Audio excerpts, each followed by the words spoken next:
Hello again, it's chapter 4 today, and it's quite a short one. We've got Misty here listening in. This one's called The Pig Woman. I don't know if we shall ever reach home again, said Odysseus to his remaining crew. All I know is this, a man's fate is decided on the day he's born, and we shan't any of us go down dead to the underworld a day before our appointed time. So stop that crying.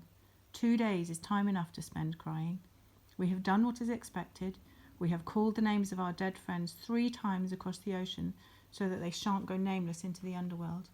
Now we must turn our minds to the wives and children waiting for us at home.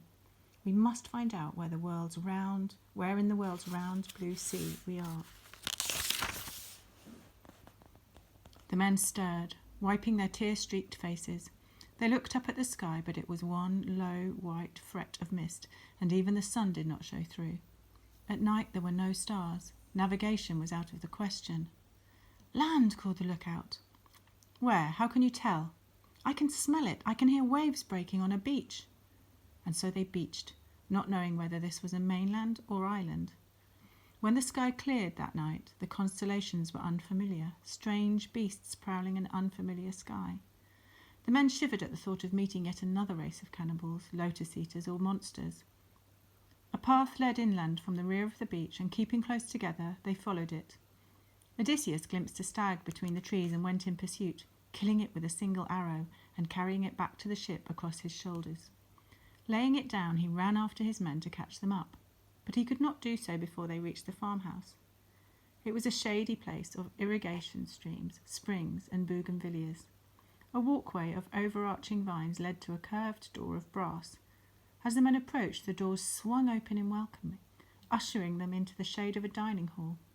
A table was laid there, and a woman with lilac eyes stood calling them by pleasant names. Her plaits of brown and golden hair were like the hawsers of a beautiful white ship, all hung with flags.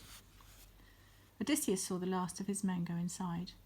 By running, he could have stopped the brass doors closing. He could have gone in with his men and sat down to dinner with them. But for some reason he hung back.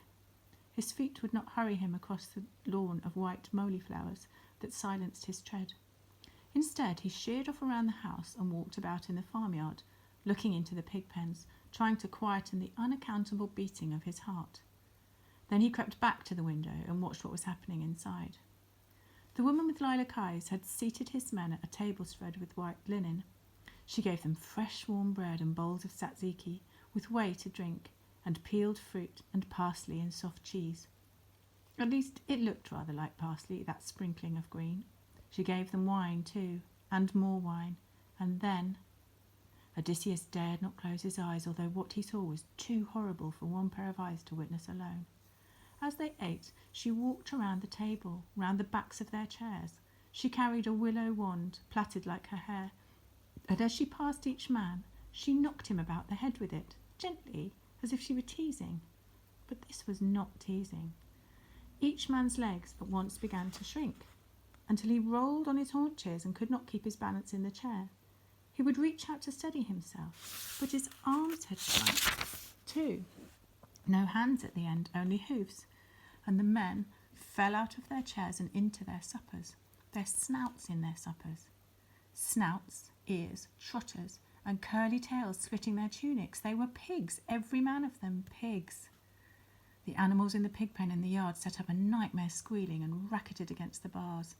Odysseus ran back round the house, thinking to break down the brass doors, thinking to cut the long-haired woman pieces for what she had done.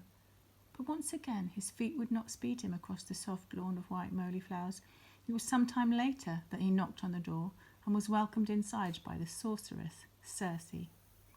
Her brown and golden plaits trembled a little at the sight of Odysseus, for although he was a small man of stocky frame, his hair curled like clematis, and his eyes were very brown. Nevertheless, she beckoned him indoors to a single place laid at the long linen-covered table. Her accent, when she spoke, sounded as though she had been born in the very shadow of Pelicata Palace. But that was magic, merest magic, Odysseus told himself. You are late, she said. Your friends have already dined and gone to walk in the gardens. The chair she sat him in was carved with flowers and birds. The wine she handed him smelled sweeter than the evening primrose. The meal she laid before him, tzatziki and olives, peeled fruit and cheeses, wine, honey, and fresh warm bread reminded him of meals taken with his queen, Penelope, in the shade of Palicata's vineyard. But that was magic, merest magic, he told himself. He drank down the wine, he ate the food, even the small green herb like parsley, and then he sat back and wiped his beard with a linen napkin. She struck him hard with the willow wand. It raised a red line across his cheek. She said, "Handsome or not, no foul man must be allowed to keep his shape on Circe's magic isle. Now get to the pigsty with the rest." "No," said Odysseus, putting his feet up on the table. I said no." He took out his sword and calmly thumbed the blade. "You see, lady, on the hour I was born, some friendly god or goddess cloaked my heartbeat with wisdom. That same wisdom taught me that the little white moly flower is the antidote to so many a magic potion and poison." And he spat out the petals he had pouched in his cheeks. "Now, before I kill you, you have one last magic spell to speak, madam. Give me back my men, or you will indeed be sorry that you were ever born." "Odysseus!" He was taken aback by the sound of his own name in the mouth of a complete stranger. Circe sank to her knees in front of him and laid her head on his knees.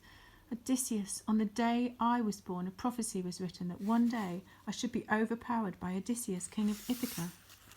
I cannot choose but love you. It is my fate. I pray you confide it in your heart to love me just a little in return." And she began kissing his knees passionately. "Lady, please, you have just turned all my comrades into pigs.